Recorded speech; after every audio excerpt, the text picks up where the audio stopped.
So நம்ம இன்னைக்கு பார்க்க போகிறது mass defect and binding energy. So mass டிஃபெக்ட்ன்றது என்னதுன்னா, we always know that the mass of the nucleus வந்து is always less than the mass of the if we add all the constituents அதை add பண்ணோன்னா அந்த difference வந்து எப்பயுமே ஜீரோவாக இருக்காது. தட் இஸ் நம்மளுக்கு if M is the mass of the nucleus. So it is made up of n number of neutrons. So n number of neutrons and z number of protons. So இது neutrons. So நம்மளுக்கு இப்போ suppose if we assume that mp-ன்றது mass of proton and mn-ன்றது mass of neutron. So அப்போது ஒரு இது வந்து number of neutron, number of proton. So நம்ம ஒரு நியூக்ளியஸ் எடுத்துக்கிட்டோன்னா it has Z number of protons, therefore mass of proton வந்து இசட் டைம்ஸ் எம்பி, வேர் இசட்ன்றது அட்டாமிக் நம்பர் ப்ளஸ்ஸு. ஸோ நம்மளுக்கு மாஸ் ஆஃப் ப்ரோட்டான் கிடச்சிருச்சு. அதே மாதிரி மாஸ் ஆஃப் நியூட்ரான் கண்டுபிடிக்கிறதுக்கு so number of neutrons into mass of single neutron. So இது ரெண்டுத்தையும் add பண்ணோன்னா gives the it should give the mass of nucleus. ஆனால் இது மாதிரி ஆட் பண்ணுறது it will be always greater than the total mass of the nucleus. ஒரு நியூக்ளியஸை நம்ம தனியாக மாஸ் ஸ்பெக்ட்ரோமீட்டரில் அதோட மாஸ் கண்டுபிடிச்சோன்னா அதுதான் கேபிட்டல் எம். ஸோ அந்த எம் வந்து it is always less than the mass of the constituents. So இது ரெண்டுத்தையும் நம்ம ஆட் பண்ணோன்னா இது வந்து கம்மியாக இருக்கும். ஸோ நம்ம என்ன பண்ணலான்னா இந்த டிஃபரன்ஸை தான் நம்ம மாஸ் டிஃபெக்ட்னு சொல்கிறோம். That is delta small M equal to this quantity ZMP plus NMN. So this is the mass of proton and mass of neutron together minus M. In the quantity வந்து will be always greater than 0. So greater than ஜீரோவாக இருக்கும், equal to ஜீரோவாக இருக்காது. So அதை தான் நம்ம mass டிஃபெக்ட்னு சொல்கிறோம். So அப்போ இந்த மாஸ் வந்து ஏன் நியூக்ளியஸில் காணாம போயிடுச்சுன்னா இந்த மாசு, ஸோ இந்த கான்ஸ்டியன்ட் பார்ட்டிகிள்ஸ் வந்து கம்பைன்ட் ஆகி தான் நம்மளுக்கு நியூக்ளியஸாக மாறி இருக்கு. ஓகே, ஸோ இந்த கம்பைன் ஆகிறதுக்கு we have to perform a work done. So அந்த ஒர்க் டன் பண்ணுறதுக்கு எனர்ஜி எங்கேருந்து வந்திருக்குதுன்னா இந்த மாஸ் தான் எனர்ஜியாக கன்வெர்ட் ஆகிருக்கு by Einstein mass energy relation. So அப்போது the energy utilized to make up the nucleus is given by this delta m times c square. Okay, so இந்த எனர்ஜி தான் வந்து என்னவா இருக்குதுன்னா நம்மளுக்கு இந்த கான்ஸ்டியன்ட் தனித்தனியாக புரோட்டான் நியூட்ரான் எல்லாம் சேர்ந்து ஒரு நியூக்ளியஸாக மாறுறதுக்கு இதுங்கெல்லாம் கம்பைன்ட் ஆகி தானே நியூக்ளியஸாக இருக்கும். ஸோ அது கம்பைன்ட் ஆகிறதுக்கு ஒரு ஒர்க் டன் பண்ணணும். அந்த ஒர்க் டன்னு இந்த மாஸ் டிஃபெக்ட்லேருந்து தான் வந்திருக்கு. ஓகே, ஸோ அதனால தான் இது என்னன்னு சொல்லுவாங்கன்னா இந்த எனர்ஜியை they call as binding energy. Binding energy BE ன்னு சொல்லலாம். So therefore BE-ன்றது binding energy is nothing but delta m times c square. இது ஏன் வந்துச்சுன்னா mass times c square தான் எனர்ஜி. ஸோ நம்மளுக்கு மாஸ் ஈக்குவலண்ட் ஆஃப் எனர்ஜி கண்டுபிடிக்கிறதுக்கு by Einstein mass energy relation we have to multiply that mass by c square. So where c is the velocity of light. So இதுதான் நம்மளுக்கு தெரியும். So binding எனர்ஜியை நம்ம இப்போ எக்ஸ்பேண்ட் ஃபார்மில் எழுதணும்னா binding energy is nothing but ZMP plus NMN minus capital M. So capital எம்ன்றது mass of nucleus, mass of nucleus into c square. So இதுதான் பைண்டிங் எனர்ஜி. ஸோ இது வந்து நம்ம நியூக்ளியஸ்க்கு எழுதியிருக்கிறோம்.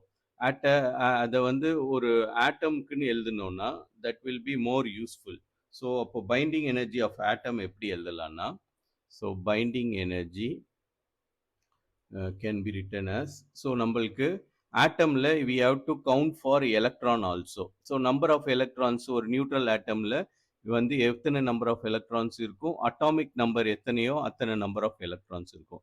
That is, number of protons number of electrons ஈக்குவலா இருக்கும் for neutral atom. Therefore நம்ம இப்போ mass of the nucleus, sorry, mass of the atom as a whole எப்படி எழுதலாம்னா Z into mp, இது வந்து gives the mass of the proton, total mass of the proton, plus இது கூட we have to add mass of electron. So இங்க Z number of electrons இருக்கும் neutral atomல. So Z times me, where me is the mass of the electron. So நம்ம இப்போ total mass of proton கிடைச்சிருச்சு, total mass of electron கிடைச்சிருச்சு. Then we have to add n times mn, where this gives the mass of the neutron, total mass of neutron.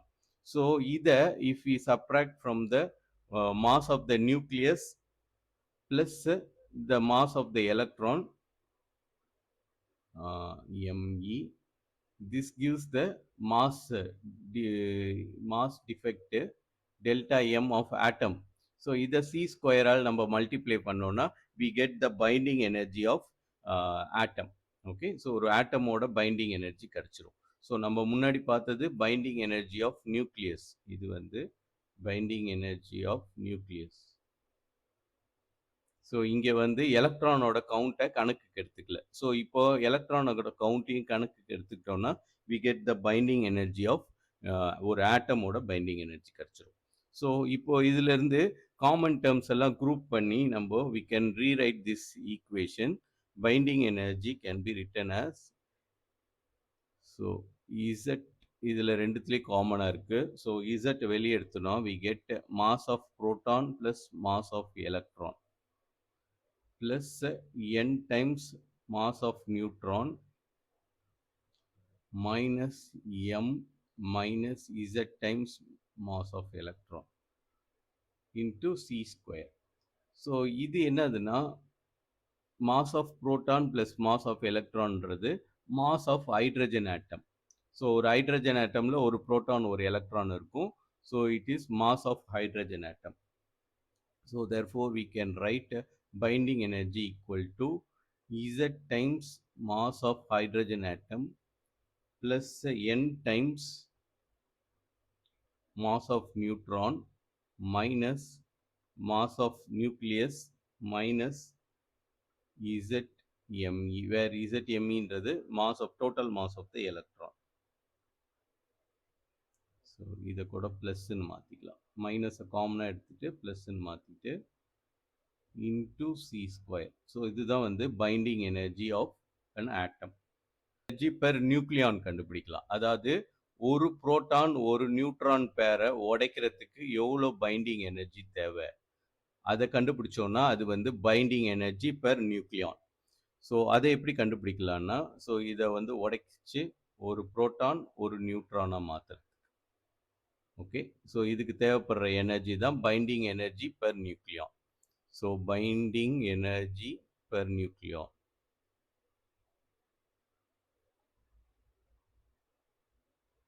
So nucleon ன்றது it's nothing but proton and electron together. Sorry, proton and neutron. Okay, nucleusல இருக்கிற பார்ட்டிகளை ஜென்ரலா they call as nucleons. So nucleusக்குள்ள புரோட்டானும் நியூட்ரானும் இருக்கும். So they combinedly call them as nucleons. So இப்போ என்ன கண்டுபிடிக்க போகிறோம்னா binding energy per nucleon கண்டுபிடிக்க போகிறோம். ஸோ அதுக்கு என்ன பண்ணணும், we have to divide the binding energy by the mass number. So binding energy per nucleon equal to binding energy divided by mass number A. So which is ZMH plus n times mn minus mass of the atom c square whole divided by A. இதுதான் வந்து binding energy per nucleon.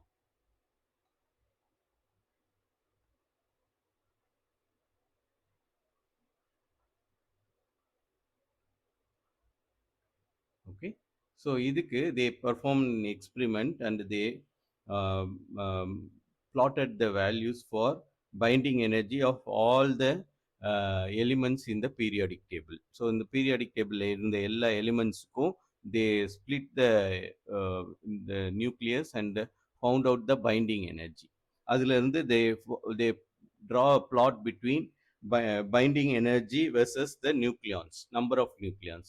அதுதான் நம்ம binding energy curve சொல்லுவோம். So நம்ம அடுத்தது பார்க்க போறது என்னதுன்னா binding energy curve.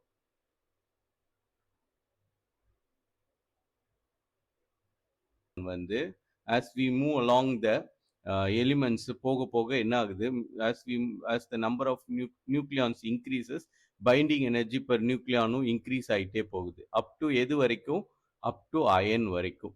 So that is for A mass number equal to 56 வரைக்கும் நம்மளுக்கு என்ன ஆயிடுதுன்னா பைண்டிங் எனர்ஜி பெர் நியூக்ளியான் வந்து இன்க்ரீஸ் ஆகிட்டே போகுது. அதுக்கப்புறம் என்ன ஆயிடுதுன்னா சேச்சுரேட் ஆயிடுது. அதுக்கப்புறம் ரொம்ப இன்க்ரீஸ் ஆகல.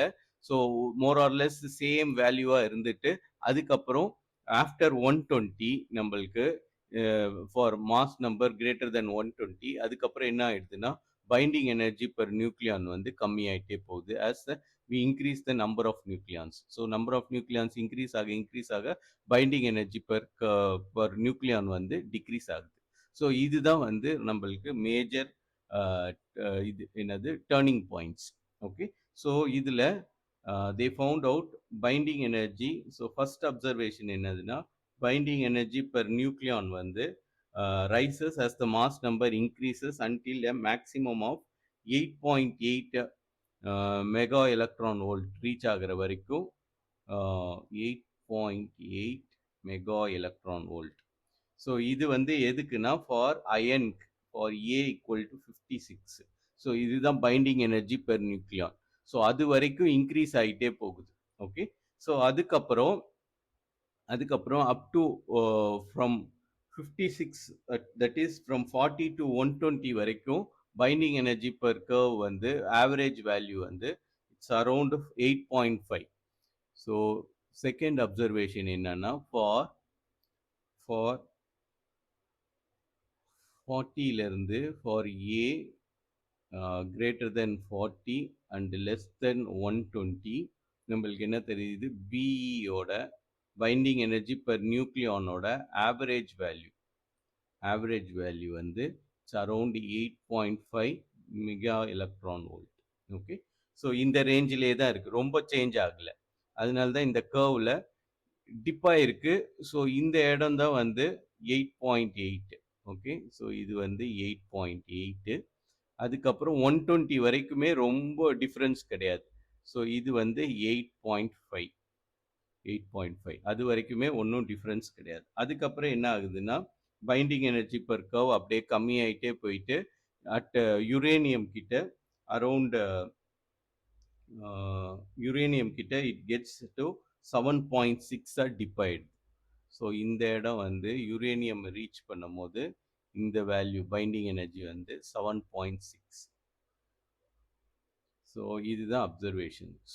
ஸோ இந்த கர்வ் பற்றி எழுதுகிற டீட்டெயில்டில் இதெல்லாம் இன்க்ளூட் பண்ணிக்கணும். Okay, so for mass number between 40 and 120 அதோட binding energy, average binding energy per nucleon வந்து it's 8.5 mega electron volt. So அதுக்கப்புறம் as the number of nucleons increases, binding energy வந்து டிக்ரீஸ் ஆகிட்டே போகுது. For mass number greater than 120 இது என்ன ஆயிடுதுன்னா it dips to around 7.6 binding energy per nucleon வந்து reaches a minimum value of 7.6 mega electron volt. This is for uranium.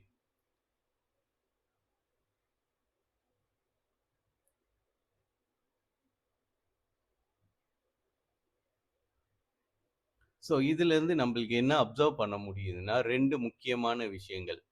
So binding energy increase ஆகுதுன்னா என்ன அர்த்தம்னா, சப்போஸ் அந்த நியூக்ளியஸை நம்ம உடைச்சோன்னா அதுலேருந்து ரிலீஸ் ஆகிற எனர்ஜியும் அதிகமாக இருக்கும். ஏன்னா அந்த பைண்டிங் எனர்ஜி வச்சு தான் இதுங்க பைண்ட் ஆகிருக்கு. Okay, so by conservation of energy if we break the nucleus into constituent நியூக்ளியான்ஸை பிரித்தோன்னா அந்த ஒர்க் டன் வந்து ரிலீஸ் ஆகும். அந்த ஒர்க் டன் வந்து பொட்டன்ஷியலா ஸ்டோர் ஆயிருக்கிற ஒர்க் டன் வந்து கைனடிக் ஃபார்மா இதுங்க ரிலீஸ் ஆகும். ஓகே.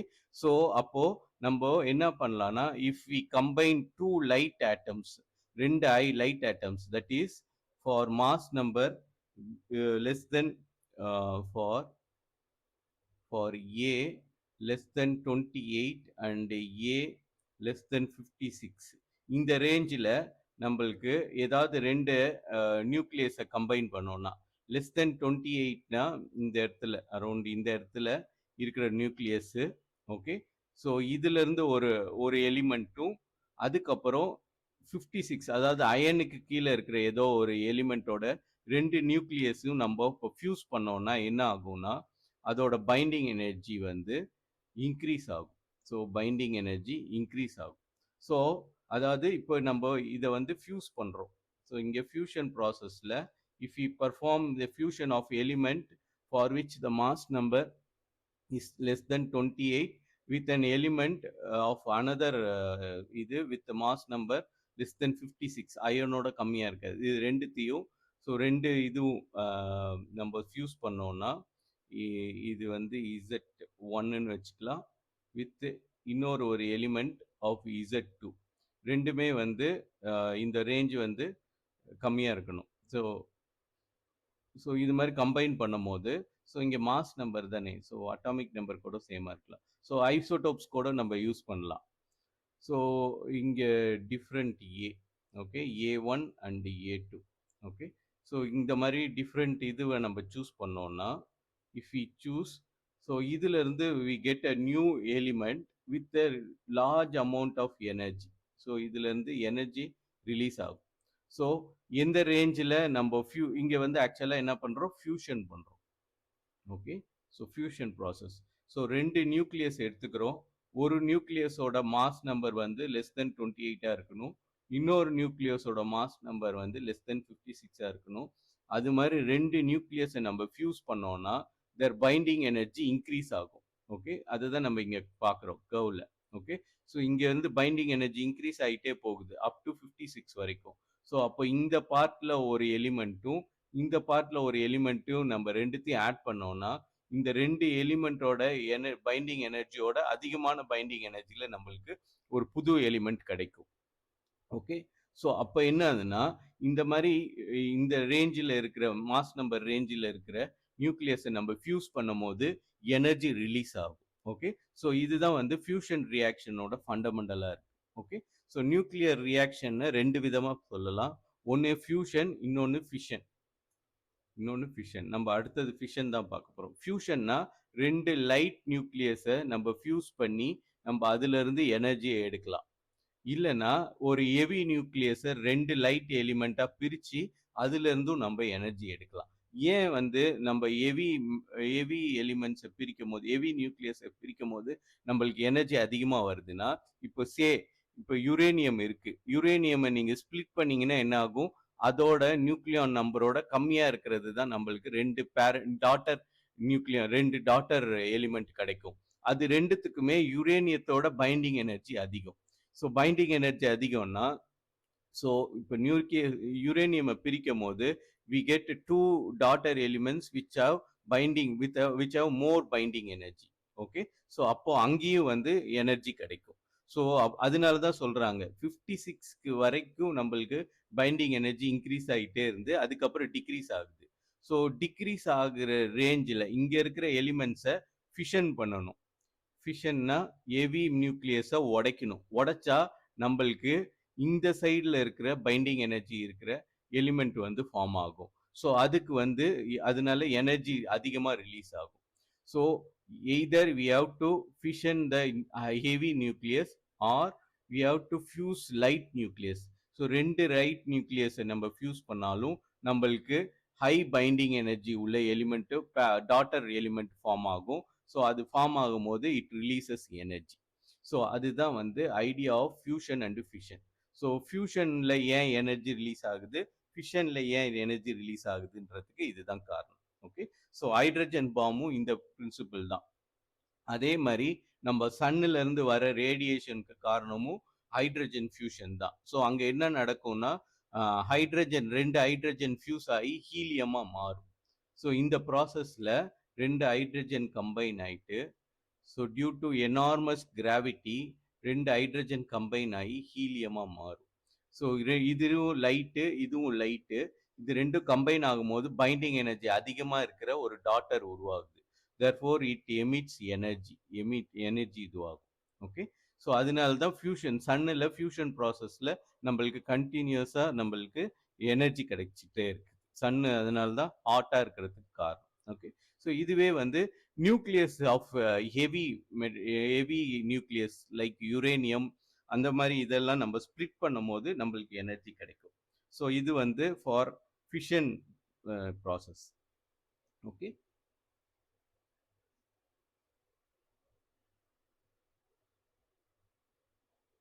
ஸோ நம்ம நெக்ஸ்ட் பார்க்க போகிறது நியூக்ளியர் ஃபோர்ஸ்.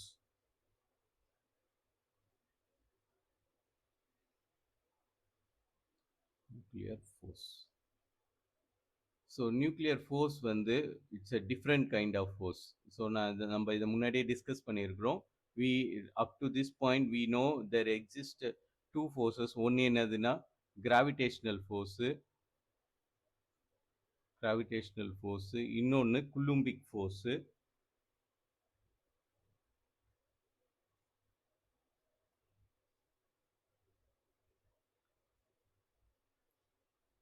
ஓகே, ஸோ இந்த ரெண்டு ஃபோர்ஸை காட்டிலும் நியூக்ளியர் ஃபோர்ஸ் வந்து ஒரு டிஃப்ரெண்ட் கைண்ட் ஆஃப் ஃபோர்ஸ். இதுவும் வந்து லாங் ரேஞ்ச் ஃபோர்ஸு, இதுவும் லாங் ரேஞ்ச் ஃபோர்ஸு. ஏன்னா இந்த ஃபோர்ஸ் 1/r² டை டவுன் ஆகும். ஓகே, ஸோ ரெண்டுமே long range force. Whereas nuclear force வந்து it's a short range force.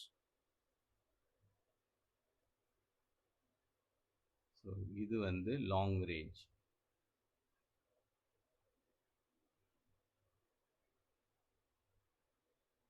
அதே மாதிரி நியூக்ளியர் ஃபோர்ஸ் வந்து is very much higher than the magnitude.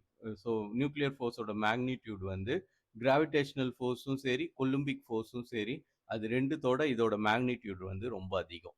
இதை நம்ம எப்படி ஈஸியாக புரிஞ்சுக்கலாம்னா நம்மளுக்கு தெரியும் நியூக்ளியஸ்குள்ளே என்ன இருக்குது, புரோட்டான்ஸ் இருக்குது. Okay, so protons are positively charge.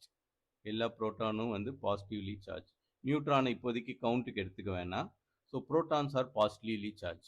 அதே மாதிரி நம்மளுக்கு நியூக்ளியஸோட ரேடியஸ் வந்து அப்ராக்சிமேட்லி இந்த ஆர்டர் ஆஃப் ஃபெம்டோமீட்டரில் இருக்கும். So 10⁻⁻15 meters. ஸோ இவ்வளோ க்ளோஸ் ரேஞ்சில் இவ்வளோ புரோட்டான்ஸை பேக் பண்ணி வச்சிருக்கு நியூக்ளியஸ். ஆனால் இங்கே பார்த்தீங்கன்னா புரோட்டானுக்கு வந்து குலும்பிக் ரிப்பல்ஷன் இருக்கும். ஏன்னா ரெண்டுமே positively charge. So there should be a coulombic repulsion. So இந்த குலும்பிக் ரிப்பல்ஷனையும் தாண்டி நம்மளுக்கு நியூக்ளியஸ் ஹெல்ட் ஆகிருக்கு. எல்லா புரோட்டான்ஸும் எல்லாம் ஒன்றா ஒரே நியூக்ளியஸ்குள்ளே இருக்குது. அப்போது இதுங்களை பைண்ட் பண்ணி வச்சிருக்கிற ஃபோர்ஸ் வந்து should be greater than the coulombic repulsive force. Okay, so gravitational force நம்மளுக்கு தெரியும் குலும்பிக் ஃபோர்ஸோட அது கம்மி தான், பல மடங்கு கம்மி. தேர்ஃபோர் நம்மளுக்கு நியூக்ளியர் ஃபோர்ஸ் வந்து is the strongest force. So நம்மளுக்கு அது குலும்பிக் ஃபோர்ஸோட அதிகமாக இருக்கிறனால நம்மளுக்கு ஆப்வியஸாக கிராவிடேஷனல் ஃபோர்ஸோடையும் அது அதிகமாக இருக்கும். ஸோ அதனால தான் இது வந்து ஒரு நியூ கைண்ட் ஆஃப் ஃபோர்ஸ்ன்னு சொல்லிட்டு they identify.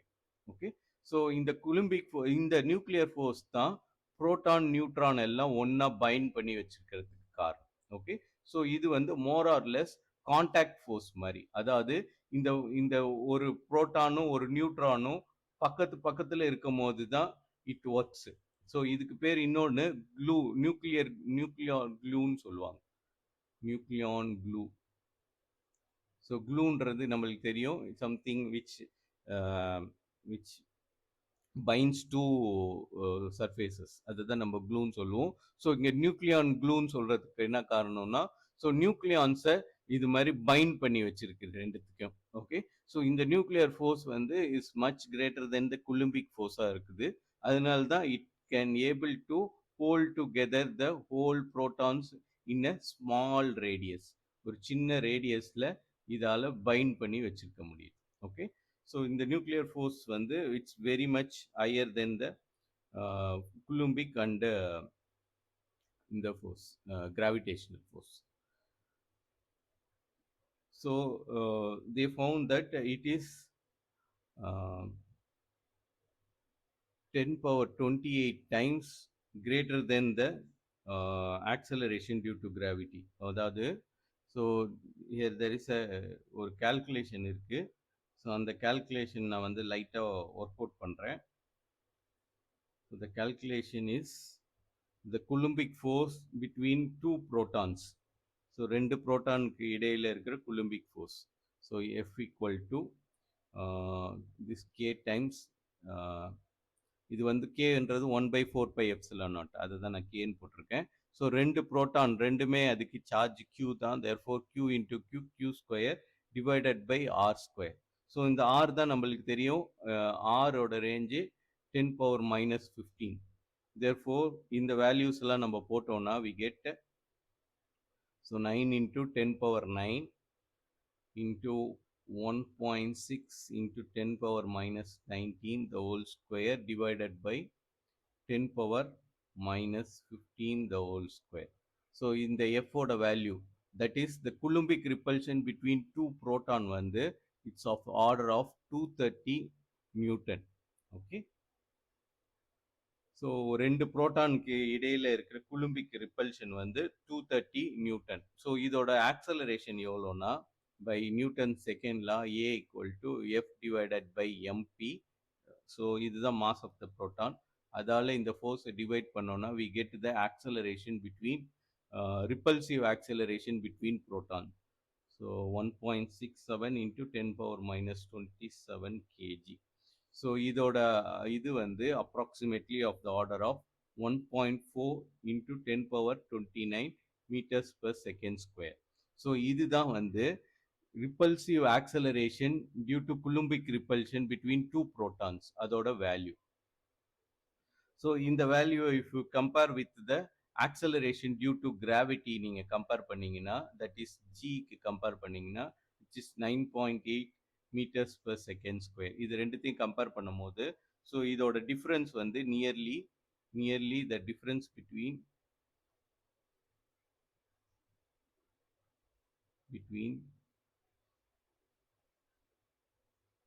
acceleration, repulsive acceleration between proton and acceleration due to gravity between proton. ரெண்டு புரோட்டான் நடுவில் இருக்கிற கிராவிடேஷனல் அட்ராக்ஷன். ஸோ இதோட டிஃப்ரென்ஸ் வந்து it's of order of 10 power 28. Okay. So 10 power 28 times. அதாவது இந்த repulsion between புரோட்டானும் attraction between proton due to gravitational force இது ரெண்டுத்தோட டிஃப்ரென்ஸ் வந்து it's of order of 10 power 28. Okay. So இருந்தாலும் நம்மளுக்கு இந்த ரிப்பல்ஷனையும் தாண்டி அப்போ வந்து நம்மளுக்கு கிராவிடேஷனல் ஃபோர்ஸ் வந்து இந்த புரோட்டானை சேர்த்து வைக்கல. ஓகே. ஸோ அப்போ வந்து there is a new kind of force which is called the nucleus force which holds the protons together in the nucleus. ஸோ அதனால தான் இதை வந்து they call it as nuclear force ன்னு தனியா சொல்றாங்க. ஸோ அதே மாதிரி இதோட ப்ராப்பர்ட்டிஸ் பார்த்துருவோம். ஸோ நியூக்ளியர் ஃபோர்ஸோட ப்ராப்பர்ட்டி.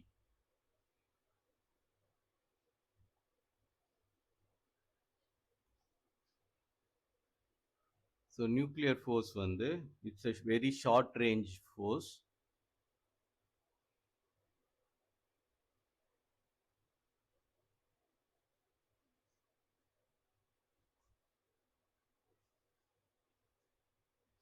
ஸோ அதே மாதிரி it is the strongest force.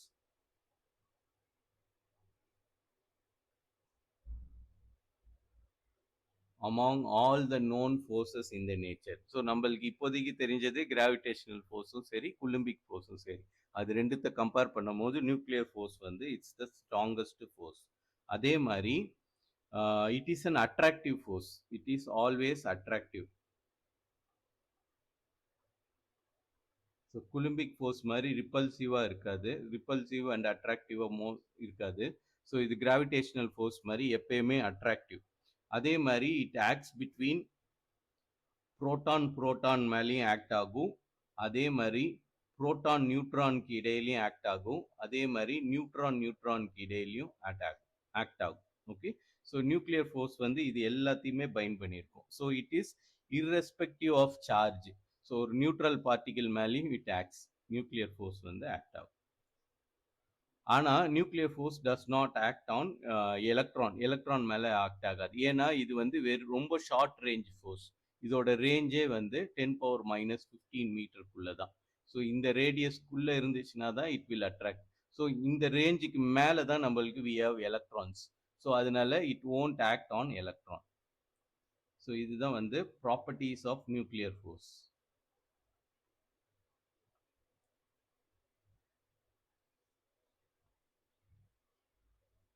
So அதனால நியூக்ளியர் ஃபோர்ஸ்னால நம்மளுக்கு கெமிக்கல் ப்ராப்பர்ட்டிஸ் எதுவும் சேஞ்ச் ஆகாது. It does not determine the chemical property of a element.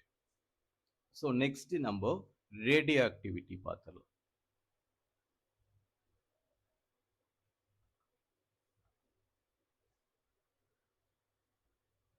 So next topic is radioactivity.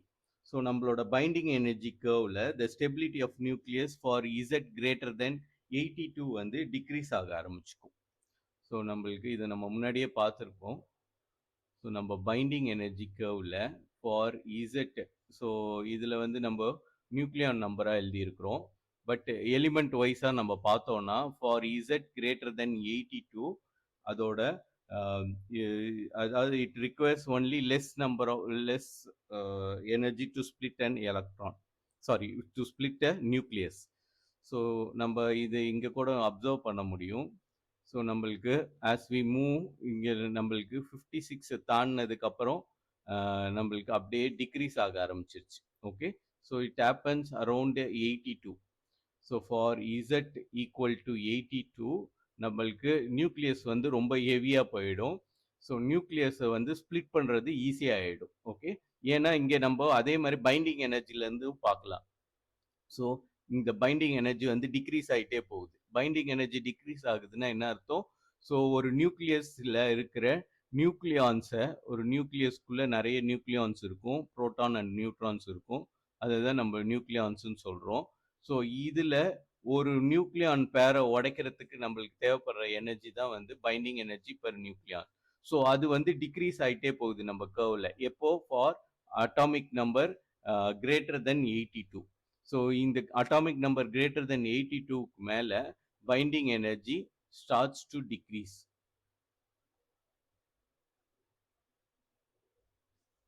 So அப்போ நம்மளுக்கு என்ன தெரியுது? It is easy to split a nucleus for element for which the atomic number is greater than 82. ஏன்னா அந்த நியூக்ளியஸ்லாம் ஹெவியாக இருக்கும். So heavy நியூக்ளியஸை நம்ம ஈஸியாக ஸ்பிளிட் பண்ணலாம். ஸோ அது மாதிரி ஸ்பிளிட் ஆகிற நியூக்ளியஸ் வந்து, அந்த மாதிரி நியூக்ளியஸ் வந்து they undergo spontaneous disintegration. So ஸ்பான்டேனியஸ்னா அதுவே வந்து தானாகவே உடைய ஆரம்பிச்சுக்கும். ஸோ அதுக்கு பேர் என்னதுன்னா ஸ்பான்டேனியஸாக டிஸ்இன்டிகிரேட் ஆகுறது. இது மாதிரி ஸ்பான்டேனியஸாக டிஸ்இன்டிகிரேட் ஆகும்போது when a heavy nucleus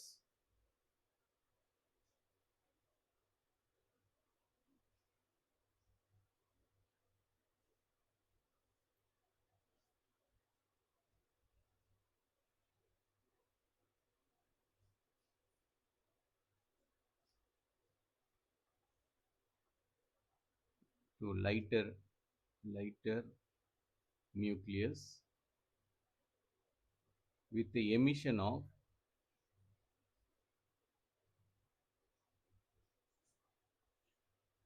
alpha,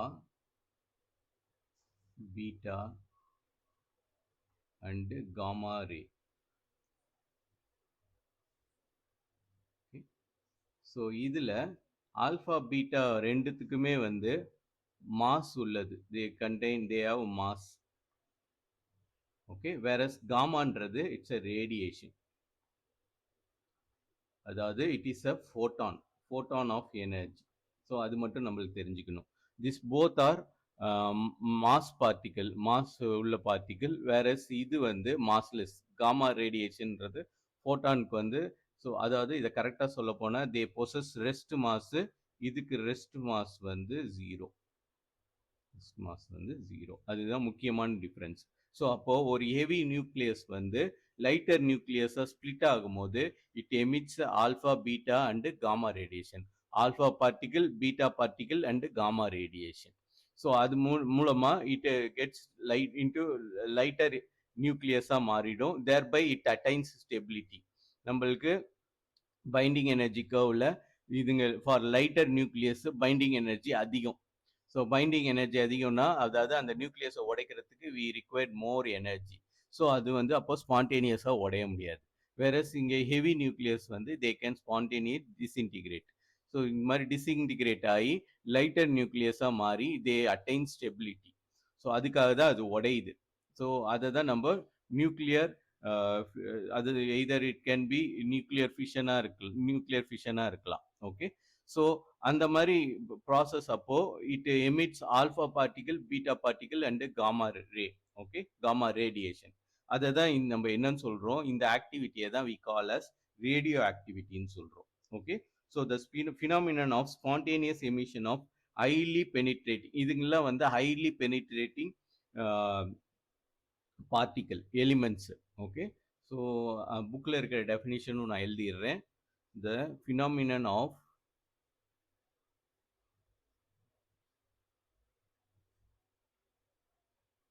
spontaneous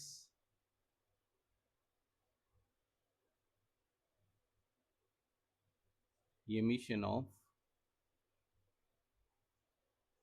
highly penetrating, இது ரொம்ப முக்கியமான word, highly penetrating radiation such as alpha, beta and gamma rays by an element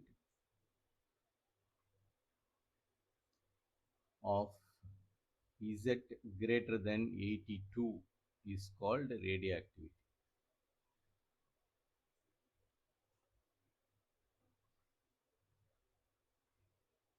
okay, for Z greater than 82க்கு தான் இந்த மாதிரி ஸ்பான்டேனியஸாக ஆகும். மீதி ஃபார் லைட்டர் நியூக்ளியஸ், அதோட நியூக்ளியஸ் உடைக்கணும்னா we have to perform a work done. So அது மேலே ஏதாவது ஒரு ஹை ஸ்பீடு புரோட்டானையோ இல்லை நியூட்ரானையோ விட்டு அடிச்சு தான் நியூக்ளியஸை உடைக்க முடியும். ஓகே, ஸோ அதுங்க வந்து ஸ்பான்டேனியஸாக டிஸ்இன்டிகிரேட் ஆகாது. For Z greater than, that is atomic number greater than 82, they are heavy nucleus. So they are elements having heavy nucleus. So அதுதான் வந்து ஸ்பான்டேனியஸாக தன்னைத்தானே அதுவே உடைச்சிக்கும். ஸோ உடைச்சு இட் ரிலீஸ் எனர்ஜி. எனர்ஜி கூட it also releases highly penetrating radiation like alpha, beta and gamma. இது எல்லாத்தையும் அவங்க காமனாக ரேடியேஷன் சொல்லிட்டாங்க. ஆக்சுவலாக இது வந்து இதுங்க ரெண்டுமே வந்து மாஸ் உள்ள பார்ட்டிகிள்ஸ். ஓகே, ஸோ இது வந்து டபிள்யூ அயனைஸ்டு ஹீலியம்.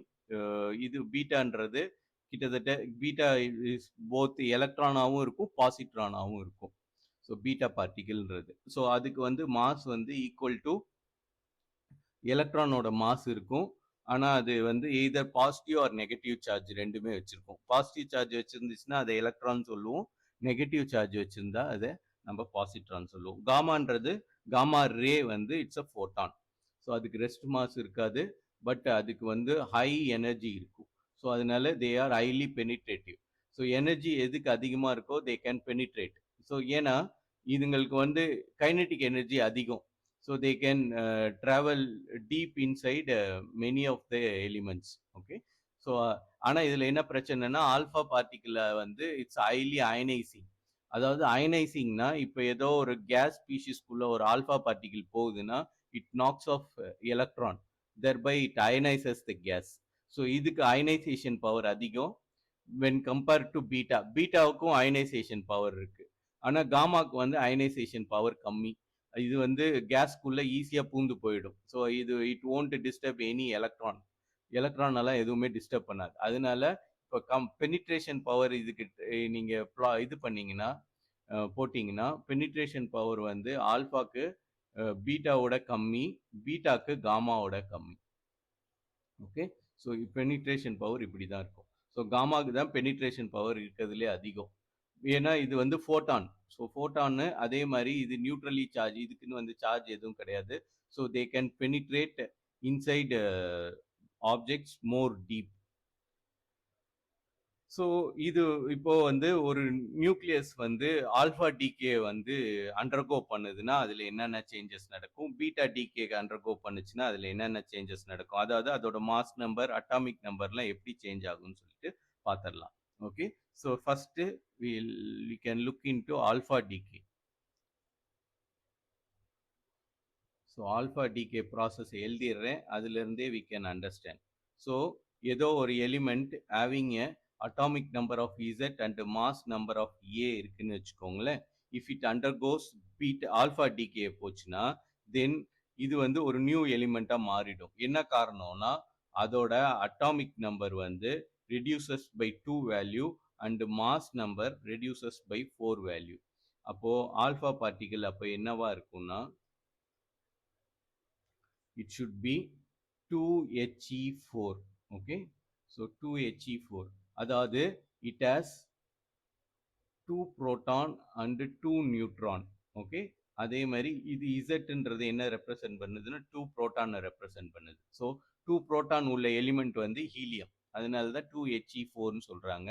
ஸோ இது ஆக்சுவலா இவங்க மெஷர் பண்ணும் போது it has a charge of +2 and mass of 4 நியூக்ளியான்ஸோட mass இருந்துச்சு. அதனால தான் இதை +2 சார்ஜ் உள்ளதை வந்து they call it as W ionised helium இல்லைன்னா 2He4ன்னு சொல்லலாம். ஓகே, ஸோ இதுதான் வந்து ஆல்ஃபா பார்ட்டிகிள். இந்த பார்ட்டிகிள் தான் வந்து it's called alpha particle. So ஒரு ஒரு எலிமெண்ட் வந்து ஆல்ஃபா டிகே அண்டர்கோ பண்ணுதுன்னா அப்போ அதோட மாஸ் நம்பர் 4 குறையும். ஏன்னா 2 புரோட்டான் 2 நியூட்ரான் வெளியேறிடுச்சு. ஸோ அதோட mass number reduces by 4 numbers. Simultaneously its atomic numbers decreases by 2 value. ஏன்னா 2 புரோட்டான் இருக்கு இதுல. ஸோ 2 புரோட்டான் வெளியேறிடுச்சுன்னா அதோட அட்டாமிக் நம்பர் வந்து மாறிடும். ஸோ அட்டாமிக் நம்பர் மாறிடுச்சுன்னா ஆப்வியஸா அந்த எலிமெண்ட் வந்து பேரண்ட் எலிமெண்டா இருக்காது, இது ஒரு நியூ எலிமெண்ட். அதனாலதான் இதை வந்து டாட்டர் எலிமெண்ட் சொல்லுவாங்க. Daughter element, whereas either we call it as parent element.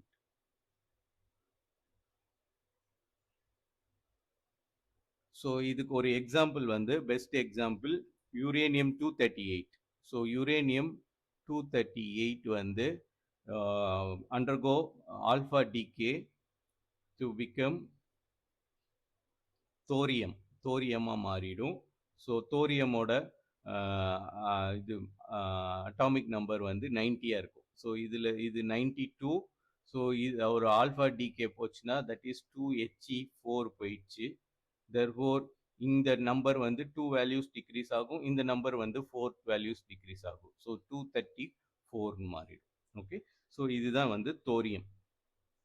So uranium வந்து தோரியமா மாறிடுது. ஸோ இப்போ இதுலயும் வந்து we have a concept called the disintegration energy. So disintegration எனர்ஜின்றது என்னதுன்னா, ஸோ இதுதான் வந்து இது பேரண்ட். ஸோ இது மாஸ் ஆஃப் எக்ஸ்.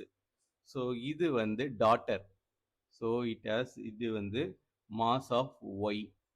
ஓகே, இதோட மாஸ் எடுத்தீங்கன்னா அதே மாதிரி இது வந்து alpha particle, mass of alpha particle.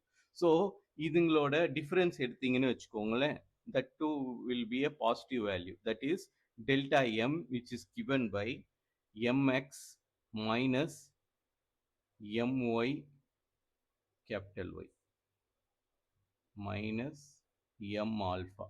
Okay, so அப்போ அதாவது நம்மளுக்கு பேரண்ட் நியூக்ளியஸ் வந்து அதிக எனர்ஜி இருக்கும் when compared to the mass of parent வந்து is always greater than the combined mass of the daughter. so daughter and alpha particle. So அப்போ ஏதோ இங்கேயும் வந்து ஒரு மாஸ் டிஃபெக்ட் நடந்திருக்கு. ஸோ இந்த மாஸ் டிஃபெக்டை தான் நம்ம இந்த மாஸ் ஆக்சுவலாக என்னதுன்னா இந்த மாஸ் தான் gets converted to this mass times c square is called the disintegration energy Q. okay, so Q ன்றது என்னதுன்னா Q is nothing but mx minus my minus m alpha into c square. So இதுக்கு பேரு disintegration energy.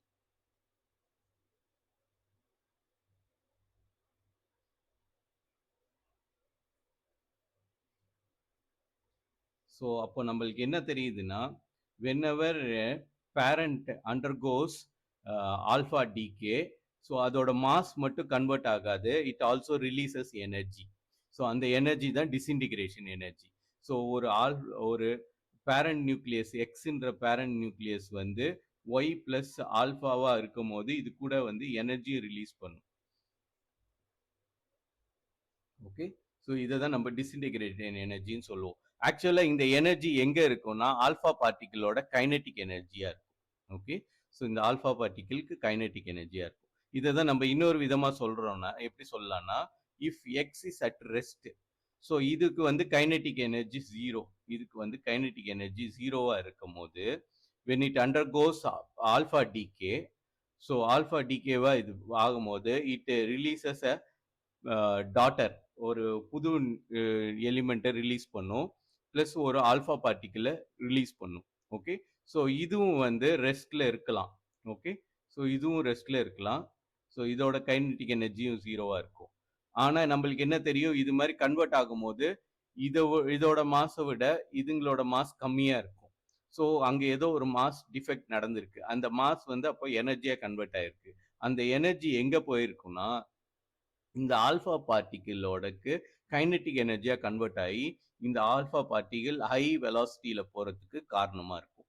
Okay, so அதை தான் நம்ம என்னன்னு சொல்லுவோம்னா disintegration எனர்ஜின்னு சொல்லுவோம். வென்எவர் இது மாதிரி ரேடியோ ஆக்டிவிட்டி நடக்கும் போது ஆல்ஃபா பார்ட்டிகிள் வந்து ஹை கைனெட்டிக் எனர்ஜியில் ரிலீஸ் ஆகும்.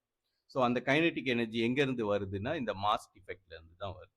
ஓகே, ஸோ அந்த mass defect times C square தான் we call it as disintegration energy. Okay, so இதுதான் வந்து ஆல்ஃபா டிகேவோட பர்டிகுலர்ஸ். ஸோ இப்போ நம்ம நெக்ஸ்ட் பீட்டா டிகே பார்த்துடலாம். So beta decay, so beta டிகேல என்ன நடக்கும்னா ஒரு எலிமெண்ட்டு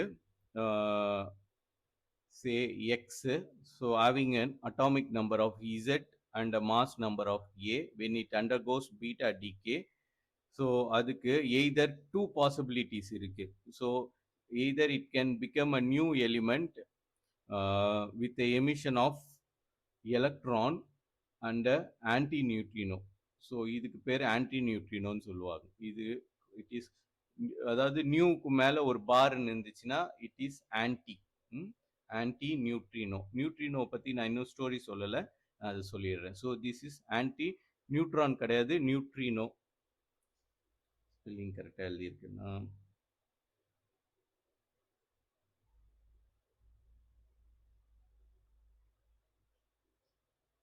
ஸோ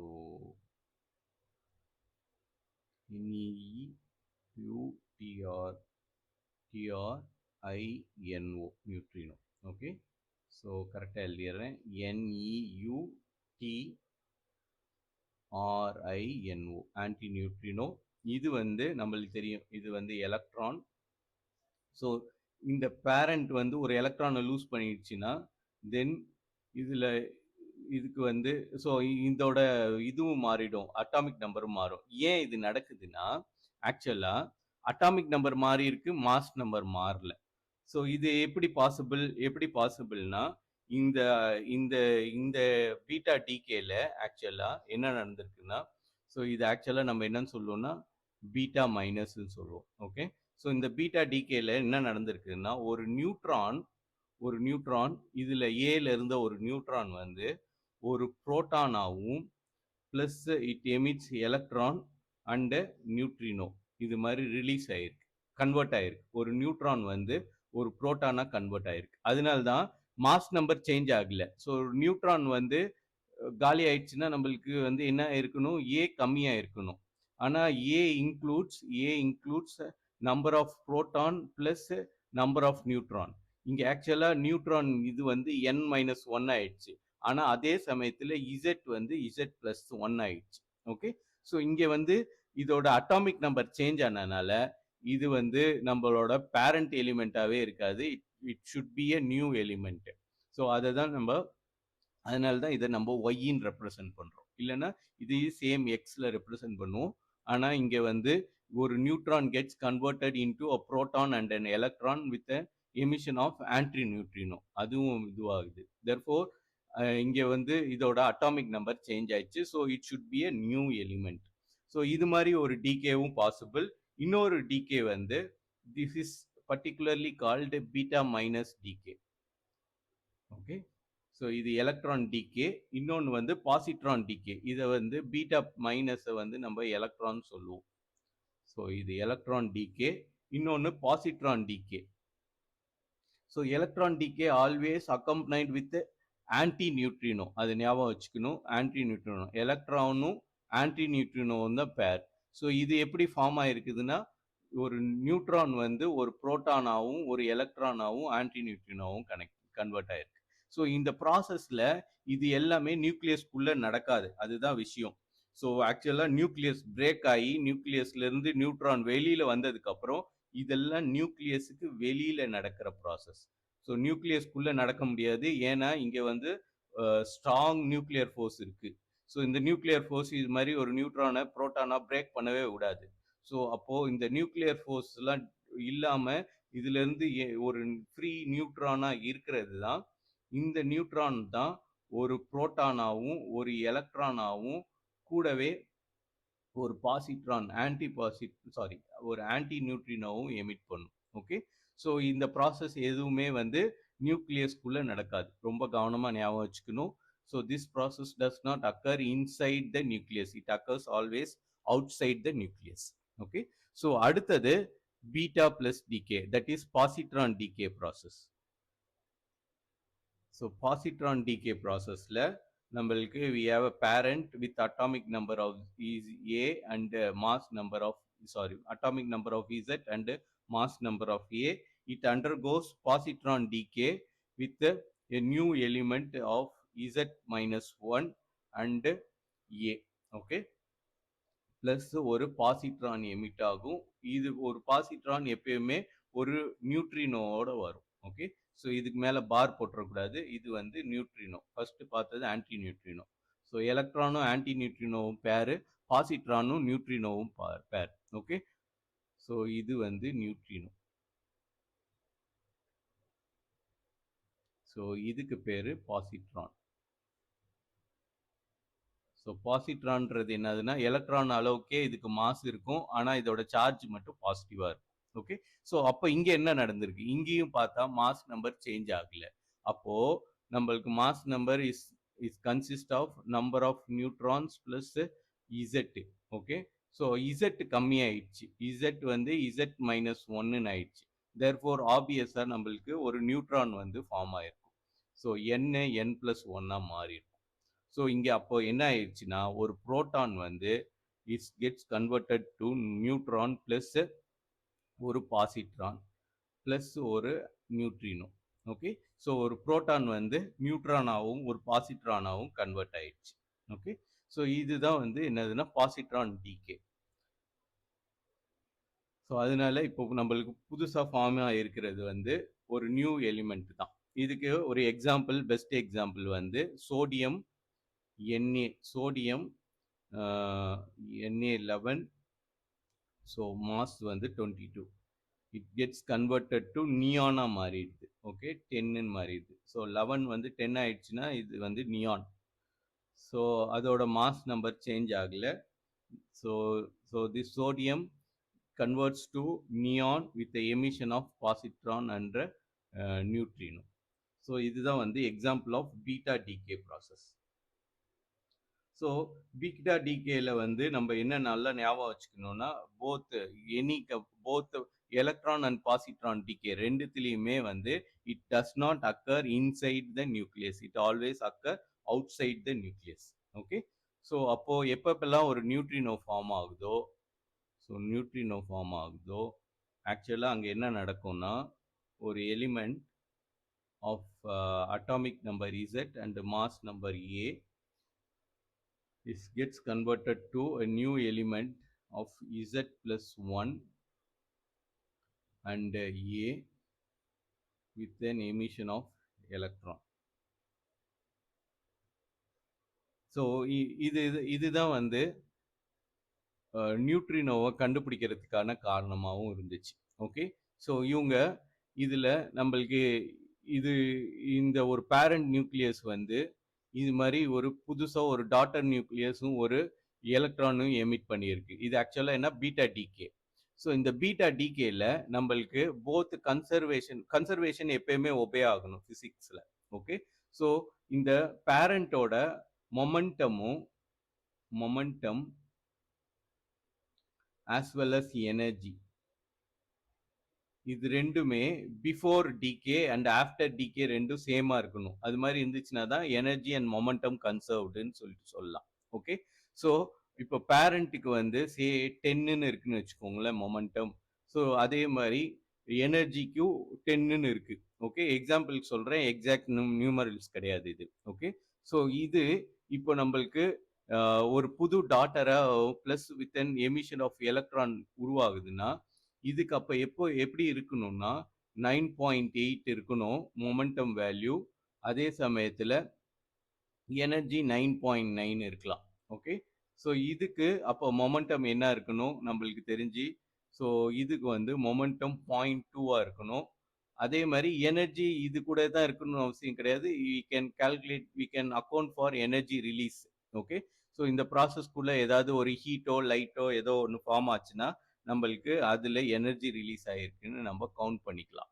ஓகே, ஸோ இங்கே என்ன பிரச்சனைனா ஒரு இந்த மாதிரி ஒரு எலிமெண்ட்டு பீட்டா டிகே வந்து பீட்டா டிகே அண்டர்கோ பண்ணும் போது ஸோ நீங்கள் இதில் ரிலீஸ் ஆகிற எனர்ஜி மொமெண்டம் எல்லாத்தையும் ஆட் பண்ணிங்கன்னா இந்த சைடு ரியாக்ஷன் நடந்ததுக்கு அப்புறம், தட் இஸ் பீட்டா டிகே நடந்ததுக்கு அப்புறம் நீங்கள் ஒரு எனர்ஜி கால்குலேட் பண்ணுறீங்க, ஒரு மொமெண்டம் கால்குலேட் பண்ணுறீங்க. ஸோ இது வந்து should be equal to the momentum and energy of the parent. ஆனால் இது ரெண்டுமே வந்து ஈக்குவலாக இல்லை. மொமெண்டமும் வந்து கம்மியாக இருக்குது, எனர்ஜியும் கம்மியாக இருக்குது. Even though they account for all the energy, they can't able to understand where the momentum got lost. So இதில் மொமெண்டம் எங்கே வந்து போயிடுச்சுன்றது தெரியவே இல்லை. ஸோ மொமெண்டம் போயிடுச்சுன்னா என்ன அர்த்தம்? ஸோ ஏதோ ஆக்சுவலாக momentum should be conserved. So momentum வந்து லாஸ் ஆகிருக்கு. ஸோ மொமெண்டம் லாஸ் ஆயிடுச்சுன்னா அவங்க அதுக்கப்புறம் தான் the understand that this loss of momentum is carried by the neutrino. இங்கே வந்து ஆன்டி நியூட்ரினோவாக போயிருக்கு. ஸோ இந்த ஆன்டி நியூட்ரினோ தான் வந்து it has the momentum of 0.1. இங்கே லூஸ் பண்ணோம்ல எக்ஸாம்பிளில். ஸோ இங்கே மொமெண்டம் வந்து 10ன்னு சொன்னேன், எனர்ஜி 10ன்னு சொன்னேன். ஸோ இதோட மொமெண்டம் வந்து 9.8, இதோட எனர்ஜி வந்து 9.8ன்னு வச்சுப்போமே.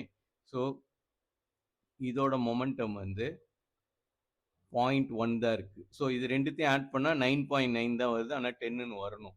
அதுவும் கம்மியாக இருக்குது, எனர்ஜியும் கம்மியாக இருக்குது. ஓகே, இதெல்லாம் எக்ஸாம்பிளுக்காக சொல்கிறேன், எக்ஸாக்ட் நம்பர்ஸ் கிடையாது.